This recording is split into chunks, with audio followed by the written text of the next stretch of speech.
Friends మేమైతే టమాటా పచ్చడి పెడుతున్నాము. ఫస్ట్ కాంచి నేను వచ్చేసరికి మా అమ్మ ఆల్రెడీ మొత్తం ప్రిపేర్ చేసింది, అందుకే మిస్ అయింది వీడియో. అయినా ఇప్పటికేం లేదు. టమాటాలు కాదు, ఫస్ట్ టమాటాలు ఉడకబెట్టాలి బాగా. టమాటాలు చింతపండు వేసి బాగా ఉడకబెట్టినవా? బాగా ఉడకబెట్టింది ఫ్రెండ్స్. తర్వాత ఎల్లిపాయలు, ఆవాలు, జీలకర్ర ఇవన్నీ కలిపి మొత్తం మిక్సీ అయితే పట్టింది. వేసి మొత్తం మిక్సీ పట్టేసి ఇందులో కలిపి కారం, ఉప్పు, దానికి సరిపడా కారం, ఉప్పు వేసి కలిపింది.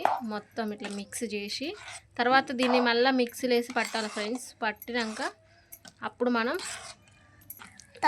దాన్ని మంచిగా గ్రైండ్ చేసుకున్నాక మెత్తగా అవుతుంది. అప్పుడు తాలింపు పెట్టుకోవాలి. అవసరమైనంత వరకు తీసుకొని మిగతా డబ్బాలో వేసి పెట్టుకుంటే మనకు నిల్వ ఉంటుంది. కనీసం ఒక మంత్ 2 months అయినా ఉంటుంది.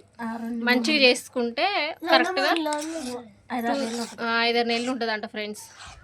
మీరు కూడా చేసుకోండి, బాగుంటుంది. టమాటా పచ్చడి అంటే చాలా ఇష్టం మాకైతే. యమ్మీ యమ్మీ టమాటా పచ్చడి. ఇంకా ప్రాసెస్ ఉంది, ఇంకా కొంచెం ఉంది, చూపిస్తాం మళ్ళీ.